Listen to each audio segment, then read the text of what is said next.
Lo que empezó como un verano cualquiera, se convirtió en el giro más íntimo de su carrera. ¿Se está reescribiendo la leyenda de Lewis Hamilton con Ferrari, o asistimos al verano en que el héroe decide dejar de huir de su propia sombra? Después de una clasificación para olvidar en Hungría y unas palabras durísimas contra sí mismo, el 7 veces campeón se miró al espejo y entendió que el parón veraniego no era una pausa, era una convocatoria. En Fórmula 1, los veranos no traen sirenas ni guitarras, traen libretas, telemetría y silencios incómodos. Y en este, el más importante de su vida en rojo, Lewis eligió el camino difícil.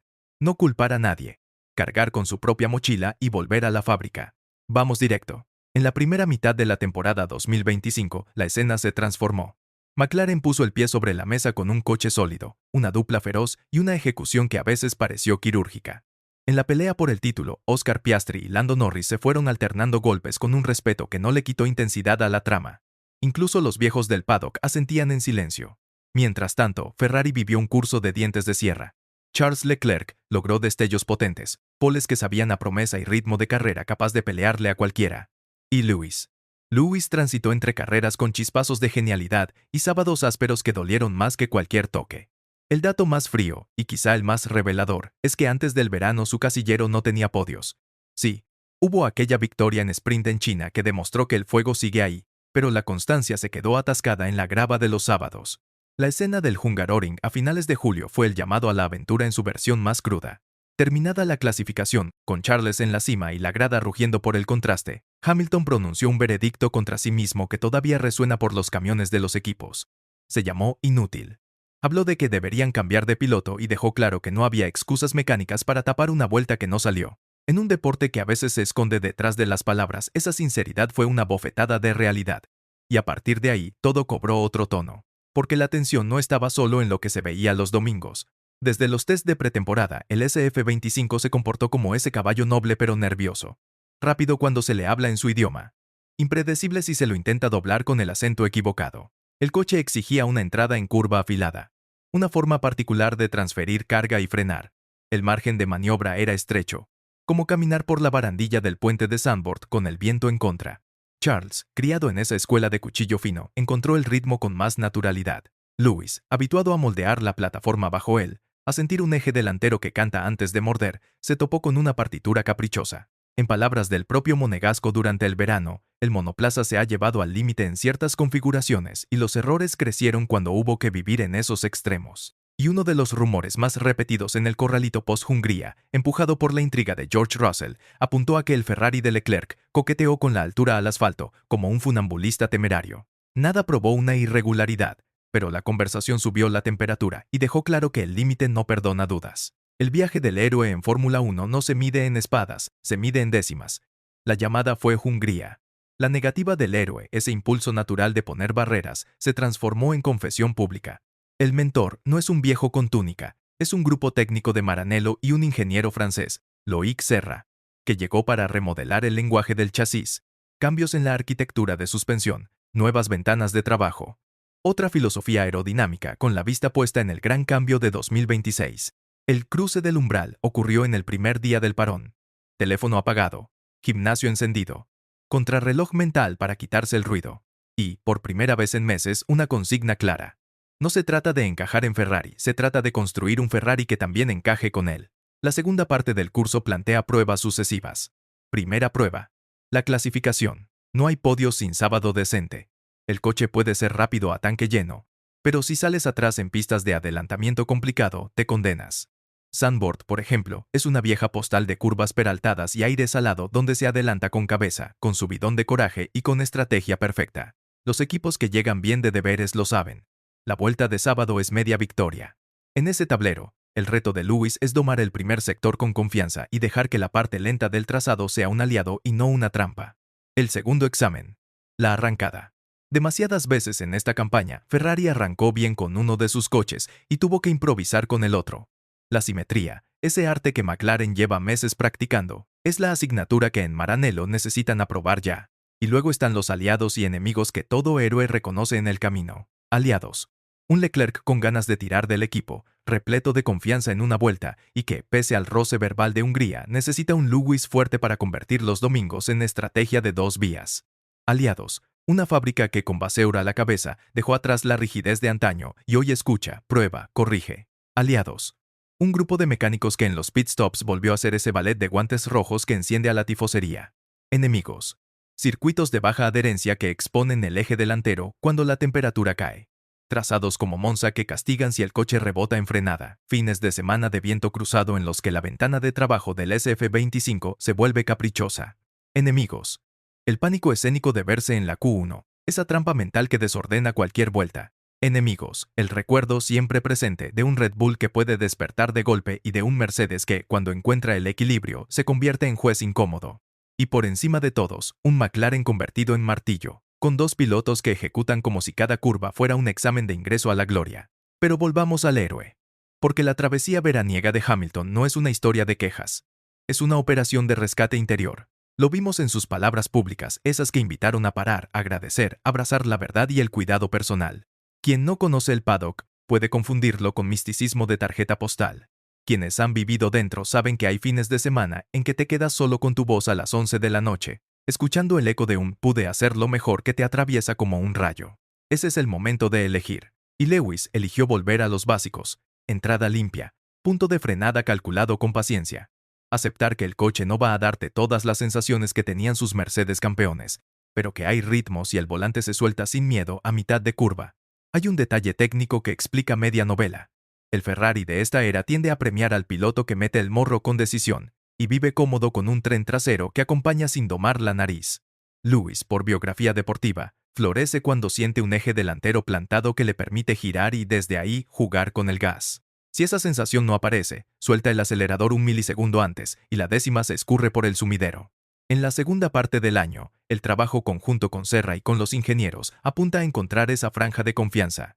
Menos nervio en la entrada, más soporte en el medio de la curva, una salida estable que no exija correcciones de último segundo. No es magia, es metodología. No es un golpe de suerte. Es aprender a hablar otro idioma con el mismo talento. Y sí, hay rumores. Que si habrá piezas nuevas para recuperar tracción en zonas lentas. Que si el paquete aerodinámico de después del verano trae piso revisado con sello de Maranello y mano de Lewis en la definición del perfil delantero. Que si el banco de simulación mostró correlación alentadora con Zandvoort y Singapur. Nada de esto es un conjuro. En Fórmula 1, los rumores no levantan trofeos. A lo sumo, levantan cejas.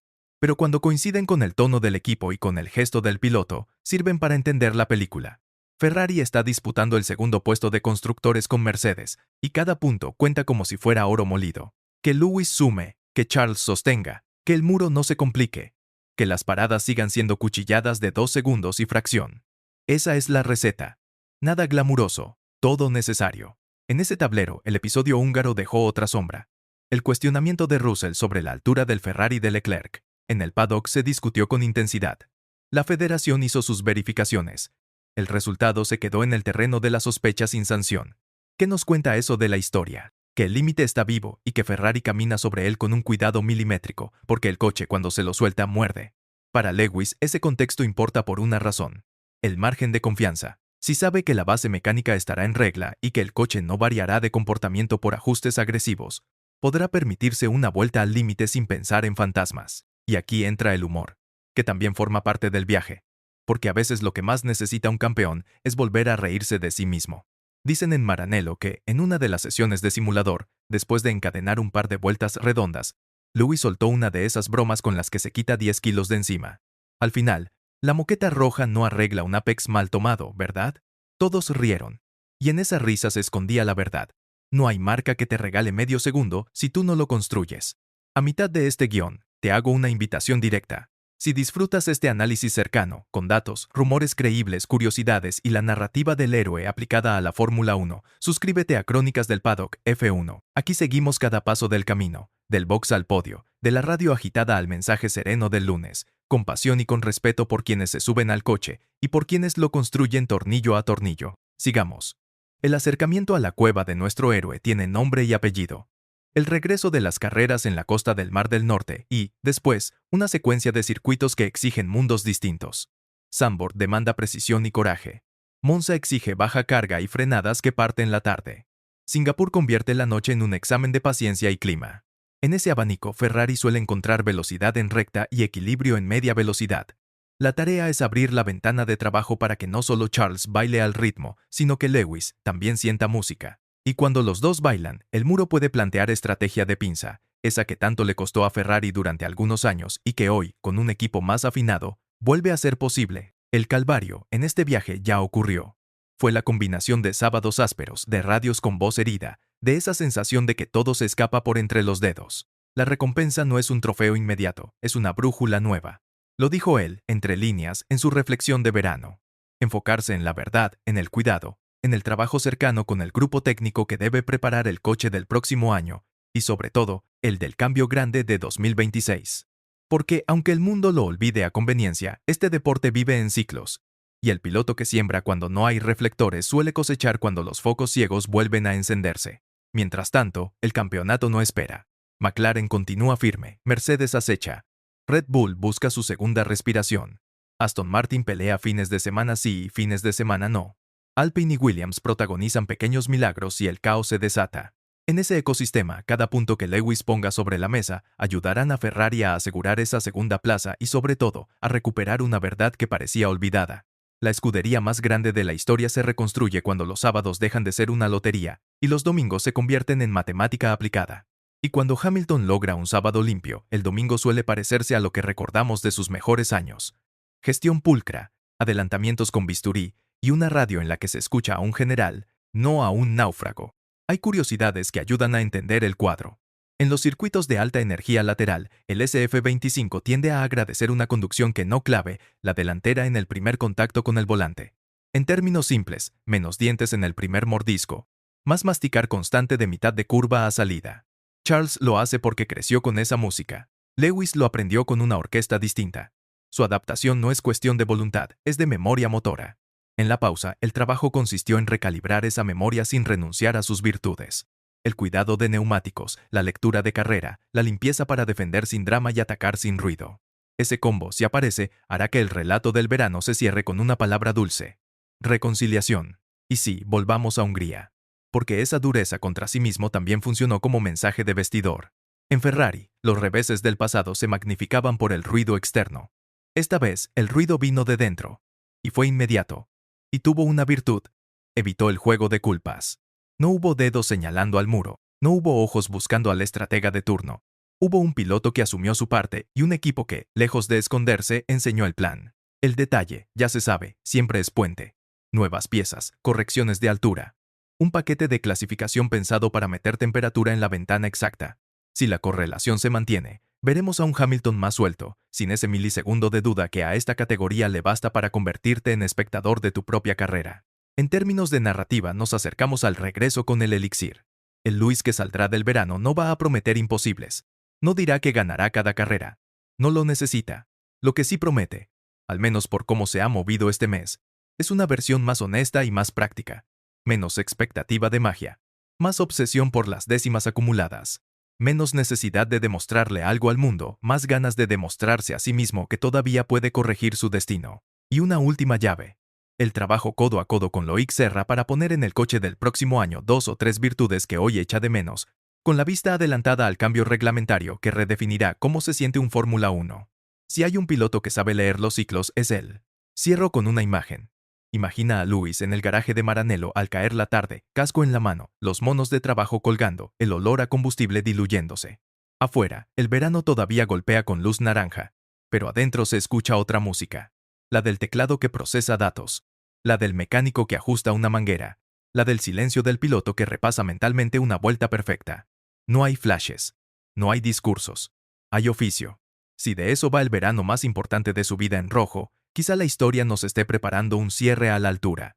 No una explosión, sino un encaje perfecto de piezas que parecían caprichosas. Y cuando llegue ese domingo en que el semáforo se apague y el coche obedezca como debe, cuando la clasificación del sábado haya sido limpia y el ritmo de carrera se mantenga sin sustos, escucharemos de nuevo esa voz por la radio con la seguridad de siempre. Tal vez no sea este fin de semana. Tal vez sea el que sigue, el siguiente o el siguiente del siguiente, pero el héroe, que decidió dejar de evitar su reflejo, ya está en la pista. Y nosotros, en Crónicas del Paddock F1, estaremos aquí para contarlo, porque algunas travesías merecen ser narradas hasta el último sector de la última vuelta. Nos vemos en el próximo episodio. Cuando la marea de Zandvoort baje y nos deje ver con la claridad que solo dan los lunes de fábrica, si el verano más importante de Lewis Hamilton fue, en realidad, el verano en que dejó de pelear contra el coche para volver a pelear consigo mismo y, por fin, con todos los demás.